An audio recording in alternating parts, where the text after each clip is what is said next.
30 GMT, we are Friday Live with Bailey and French, humanising the world of work, talking about all things that have been going on this week for us, for our friends, our partners and clients, and really tying that back into, like, what can we do more? What can we do better? How can we challenge ourselves to really humanise the world of work at such a critical time for us, certainly in the UK, but right the way across the world. So I'm really happy to be chatting with Megan this morning. Hey, Megan, how are you doing?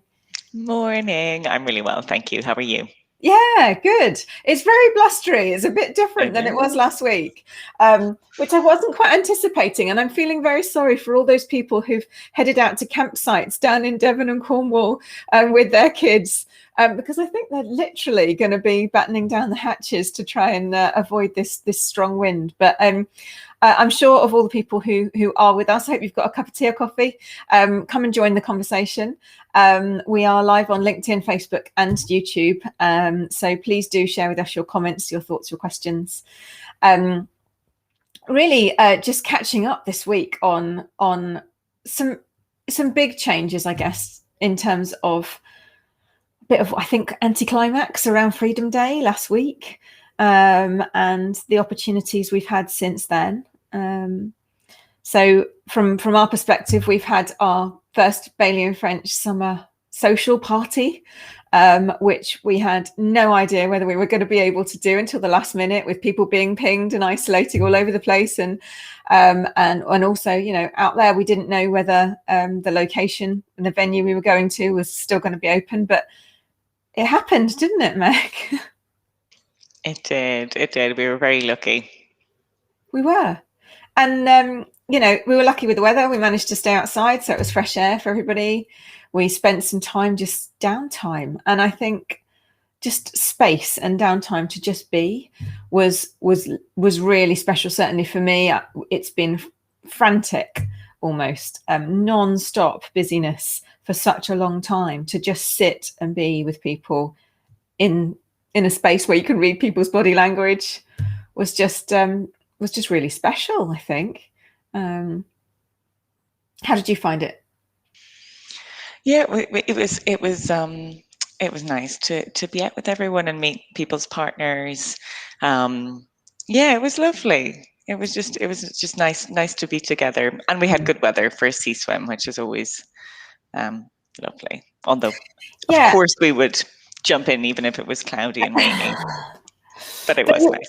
Yeah, you talk about people's partners coming along. Actually, that's really, really important, because a lot of everything we've been doing, working on teams and working at home, we've met people's partners and their families, and work's been in our home and in other people's homes, and actually seeing people face to face that have supported our team through a really difficult and challenging time was just really special. Actually, I felt really connected to people's families, and I think certainly that's really important to us. We're lucky we've got, you know, quite a small core team, so it did feel that way, and seeing people's kids too, so that was really special. But I can imagine certainly when we went home, we were exhausted. It was really full on, right? Like, and I'd forgotten, you know, social skills are really interesting, aren't they?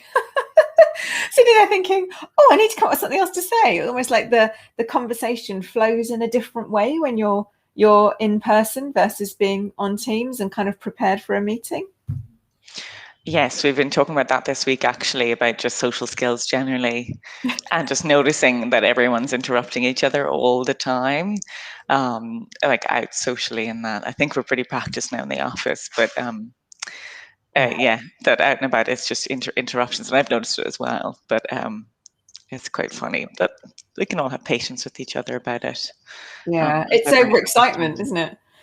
So I just did it, right? So like, it's overexcitement, like desperate to like have a conversation, desperate to be chatting. Absolutely, and I think that's quite key, isn't it? That actually people are able to really engage properly and kind of remember what it's like to engage with people for the first time, but also very exhausting. Obviously, we had Jess join us for her first day at our summer party, meeting everybody, and you know, I was talking to her about it, like, it's overwhelming, right? And it's going to be for so many people meeting up with teams for the first time. I've seen lots of posts and lots of teams from our partners and clients, people meeting up in parks, and being comfortable to kind of actually get back into work. So there's personal conversations going on, but people actually seem to be really enjoying having a work conversation as well, in person, which is nice, isn't it? You know, I think for many of us, work has kept us going in a really difficult time. Yes, yeah, I'm laughing. Of the CEO's perspective of everyone wants to be excited about work. It's like, yeah, like we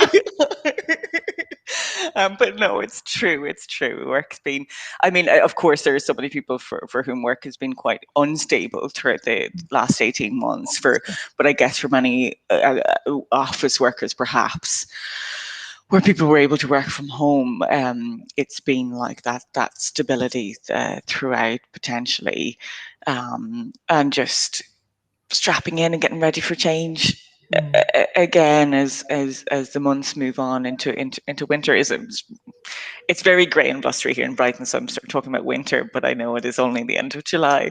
But yeah, I guess what the next few months will hold, and I think certainly what I'm observing is, and I'm saying this really across the board, like a tiredness of change, like just change fatigue. And I think people have done amazingly well to keep up with everything and to try and keep track of all the changing rules and changing events and having to cancel and postpone and then bring forward.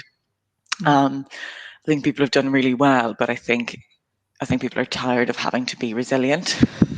They just can something just go my way? Can I plan something and that it definitely goes ahead? So I'm seeing that across the board. And that's really interesting, isn't it? Because how do we allow people to take that time to be okay and say it's okay? We don't need you on full cylinders. Actually, it's okay to just do what you can do, even when there's a mountain of work and there's a workload. You know, lots of people are under-resourced. You know, I've been talking to people this week. The churn, particularly at what we're seeing kind of more junior levels in organizations, is super high. Mentioned before, obviously 45% of people are looking for new roles and able to interview and do things they wouldn't have been able to do in the office when they're actually working from home. And that's causing, you know, a real under-resource, but also this pressure of onboarding and inducting new people.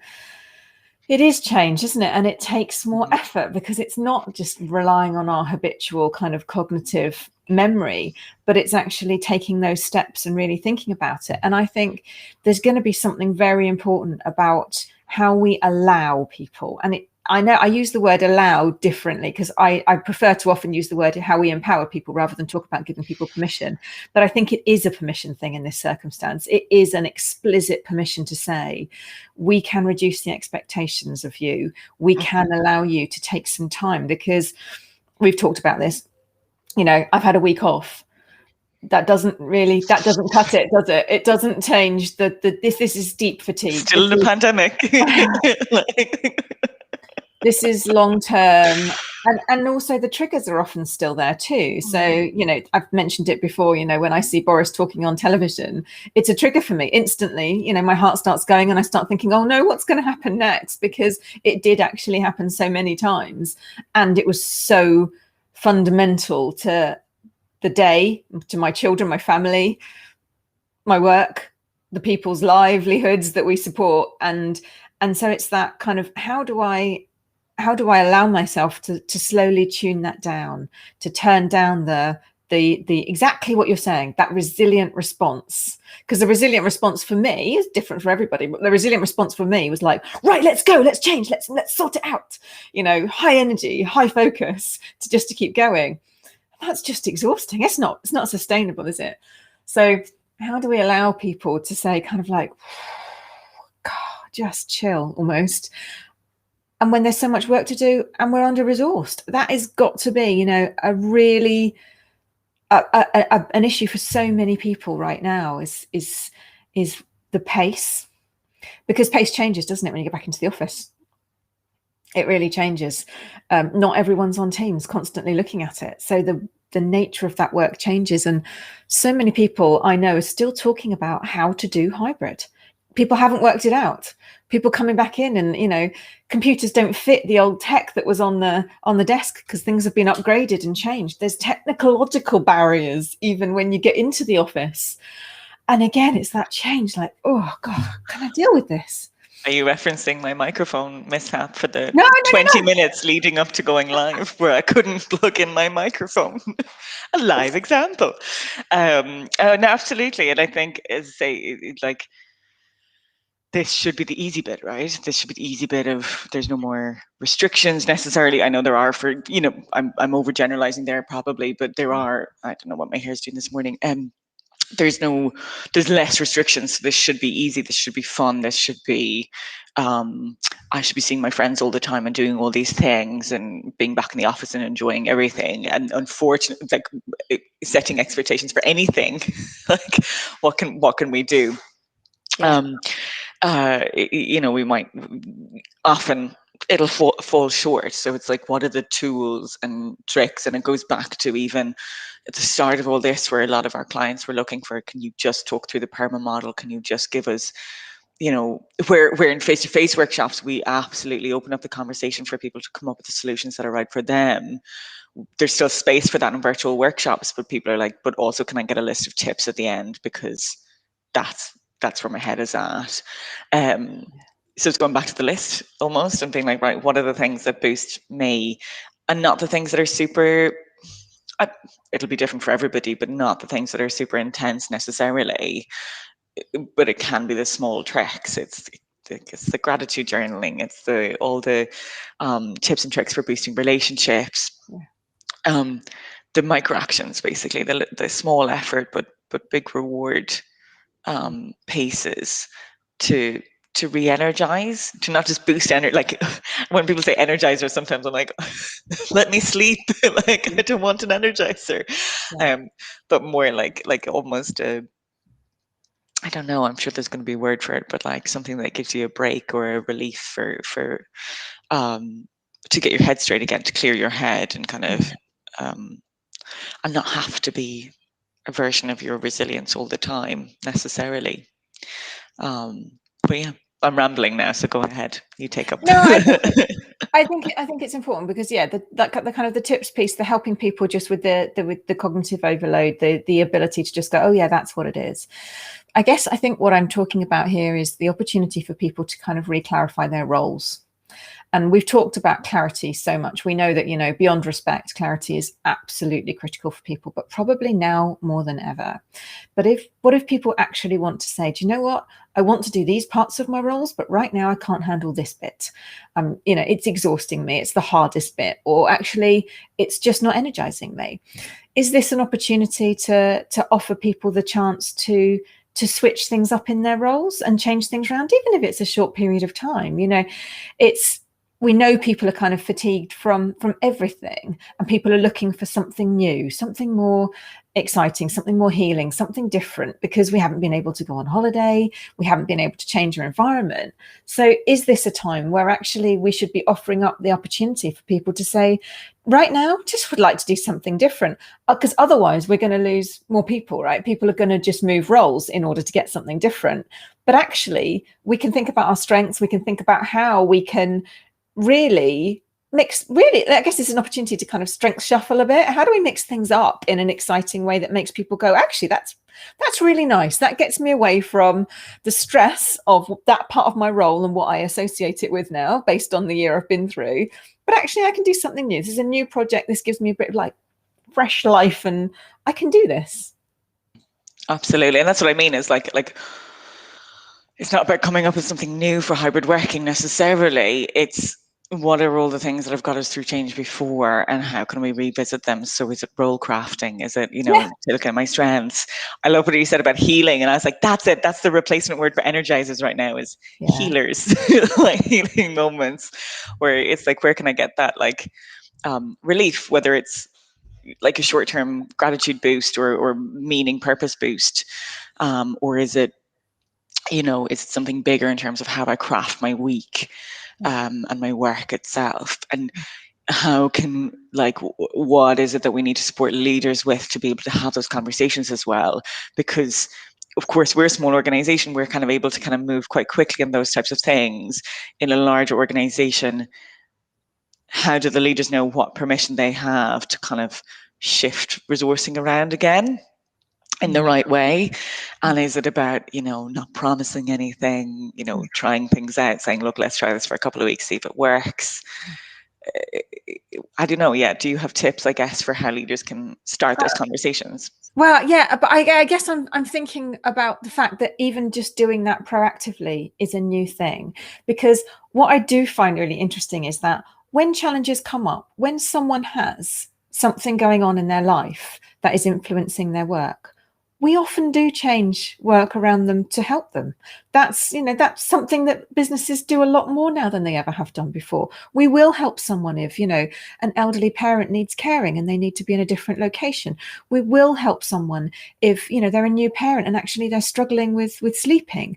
We will reduce hours. We will do things like that. But how often do we proactively offer that for everybody on an equitable status before we wait for people to kind of fall over and say, do you know what, I'm struggling? When do we kind of proactively say, we can do this now? How are we getting on? Is this realistic? Can we manage the next few months with what we've got coming up in the forecast? And if you don't feel able to, let's work out now what we can do. Can we switch roles? Can we just support each other in a different way? Can we say, actually, we're not going to go for that piece of work? Obviously, in consulting in our business, Meg, can you imagine, us saying, wow, there's this great opportunity. And do you know what? We're not going to go for it. We're going to let someone else get that.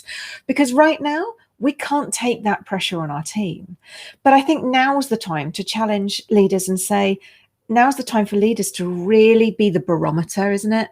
And say, I can sense this is going to push us all over the edge. I can sense actually with resourcing, with onboarding people, with holidays, with potential sickness, isolation, we absolutely are maxed up and we've got to be realistic. We can't do this anymore. And feeding that back up and through and saying, this has got to be part of our strategic plan next year. So for me, it's about leaders having that very sharp focus on what is critical versus what can be pushed back, what can actually slide, and it'll all be okay. It's that kind of take the big picture perspective. I think that's always been a big tip for me personally, but I've used with people many times before, is take that really big step back in the grand picture of things. Like, actually, everything's okay. We've got jobs, there's work, things are moving, the economy is coming back, things are feeling steadily getting better. It's all going to be all right, even if this one thing slips.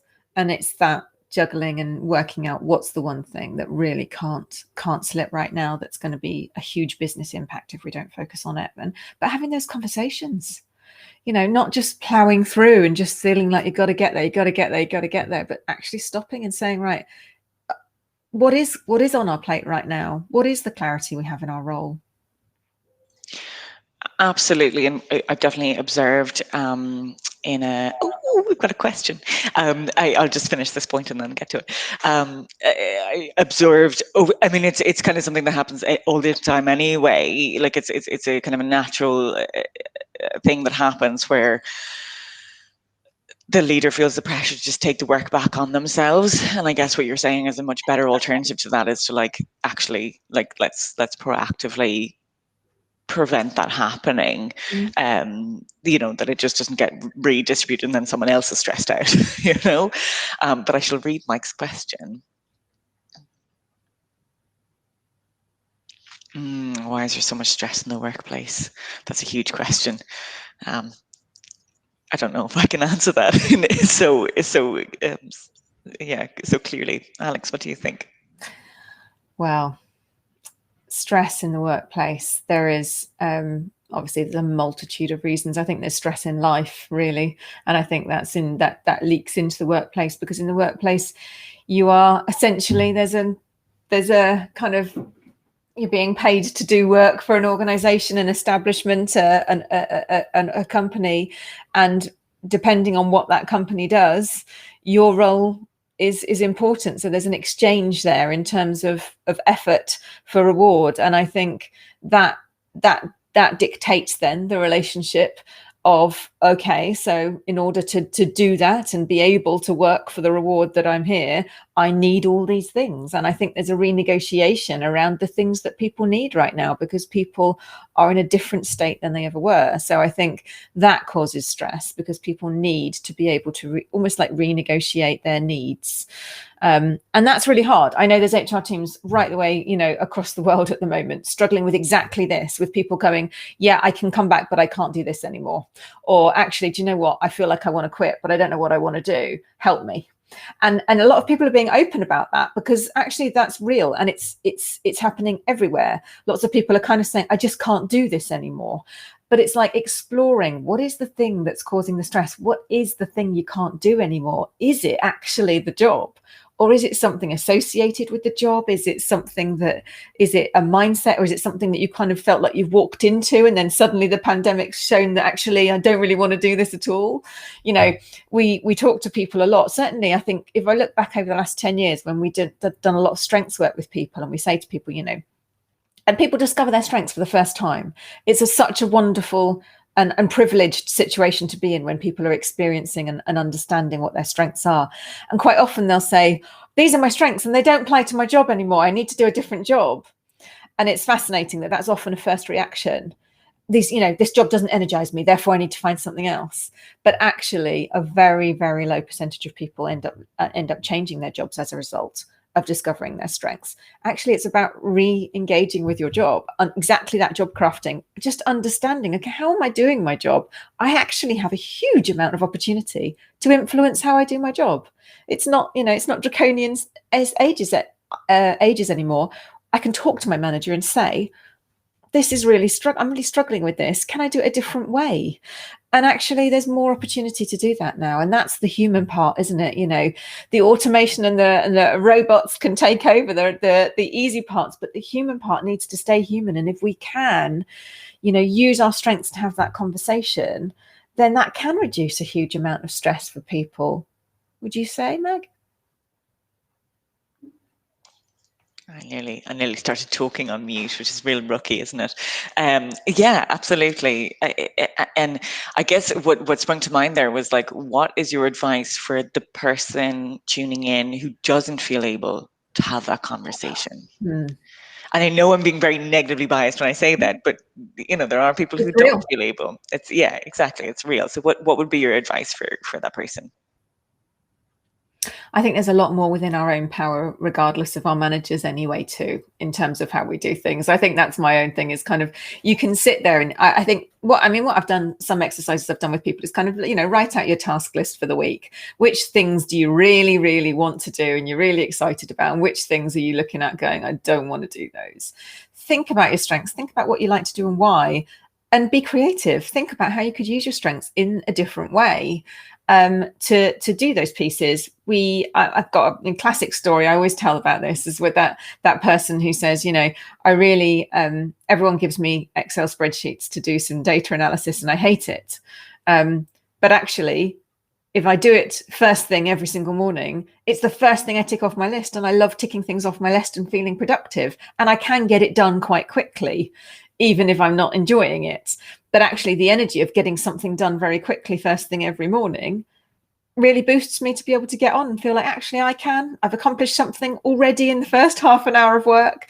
And it's that mindset shift. We can shift our mind around what we're doing. We can, say those things. I talk to my kids as well. They've got a performance. They've been doing a kids club this week in a school where they're leading up to a performance this afternoon. So I'm very excited about seeing this wonderful performance.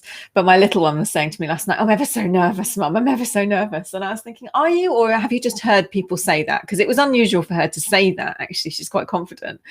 And I said, are you really nervous? I said, because, you can, in your own mind, you can switch that to excitement. It does feel very similar. The jitteriness of nerves can feel very similar to the jitteriness of excitement. And she kind of sat there and looked at me and was like, are you doing that thing again, Mum? And then she was just like, okay. And this morning there was a bit more of a smile there about like, actually, yeah, I can do this. So I think there's a level of excitement there too. And it's about our choice, isn't it? Our opportunity to say, how do I want to feel about this? It is up to me. my feelings are mine, and I can change those. We all can change those. So being able to explore how we are feeling and feel more in control of that, that's harder for some people. I know that. I'm not saying that this is an easy thing to do, but it's definitely something to work on, and it is a core part of resilience, in terms of being able to remain open in challenging situations. And I think that's one of the best kind of descriptions I've heard in the last year of resilience, is being able to stay open when something is going on and you're feeling stressed. Is go, okay, hang on. I don't need to respond how I've always responded to this. I can reassess, I can refocus, I can think about how I want to feel, and feel more in control. And control and balance, we were talking about this yesterday, weren't we? It's critical, right? Yes, yeah, I think it's what did we used to do this exercise face to face, actually, and I bet you it would work virtually, where it was, what are all the things I can control, and write those down, and then what are the all the things I can influence, and then what's in the acceptance bucket. So you just go control, influence, accept, and how can I kind of manage that? And I think in a bit of chaos, and I could be projecting, like it could be I'm having this week, no one and everyone else is having a great week. But what I'm picking up from other people is people are having a similar time. Is making that list of what can I control, what do I have influence over, and what do I need to accept, and then you know what I mean. And it's not just kind of like deal with that, but it's right. What's the next step then? And a bit of way power from Snyder and all those things, to try and I guess remember what's worked for you before. Yeah, I really like that, actually. I'm just going to put that up, because that's really that just it's those little structures actually that really help put things in place. And actually, I mean, if you think about it, we've both done kind of various avenues of coaching and counseling. That's actually, that's what talking therapies are about, is kind of being able to give people those little, almost like those nuggets, isn't it, of I can do this, actually giving people confidence and control that they can work things out for themselves. It doesn't always need to be something that someone else does for them. And that ability to cope with challenge in all areas of our life, when they arise, is so applicable right now more than ever. And I actually, on that, I'm really glad that so many companies have got, counseling and EAP systems, because we need that right now. We, as a country, as a population of humans on this planet, we've all been through a lot in the last year, and we should be thinking about all the opportunities for support that we can get. There's no stigma associated with it. We need to take those opportunities for help, and to think about how we can kind of stack and refocus, because our lives are busy. We don't always have the chance to just sit back and reflect and go, wow, what was going on here, and how can I do this differently, and how can I care about me? That self-care piece, particularly for leaders and managers, that I think, as often they end up in those roles because they care so much about other people, and actually they're so focused on others that they don't have a minute to think about, actually, what am I doing here for me, and how can I protect myself so I can be even more for other people. A big thing. Yeah. And how can we craft that time, regardless of how you go about it, but crafting that time into your week somehow to be able to take a step back. And what does that look like for each person individually? It's really important. Yeah, it's massive. So we've kind of come to the end of our half an hour talking about lots of different things, healing and balance and control, and thinking about what we can do in the world that's still forever changing around us. And the end of July as well, another point where people are saying halfway through the year, like, oh my goodness, we are more than halfway through the year. I was going to say. 1, 2, 3, 4. Yeah. Oh my goodness, that's scary. It seems to have been almost like a forgotten year in terms of people just head down, working hard, sorting things out, and a time to just recap, if we're getting a break over the summer, to be able to say, okay, what do we really want to get from the rest of this year? Hopefully the economy will be bouncing back everywhere, and that will open up opportunities for everyone to think about what matters to them, really, and as humans, what matters to us, is most important, right? So how do we do that in a way that we can keep everybody on track and keep everyone well? So thank you, Meg. It's been a really good chat. I look forward to seeing you in the office in a minute. I'm going to be there soon. But thank you everyone for joining us. I think there's been a block on our LinkedIn comments onto this today, but we'll certainly get that fixed for next week. So back here, same time next week, LinkedIn, YouTube, and Facebook, as well as linking it through to our podcast on Anchor and Spotify. So thanks for joining us. I hope you've enjoyed being part of our chat, and look forward to next week's topic and see what next week's going to bring us. My goodness, who knows? But I hope everyone stays well. So take care, Meg. See you soon. Thank you. Bye.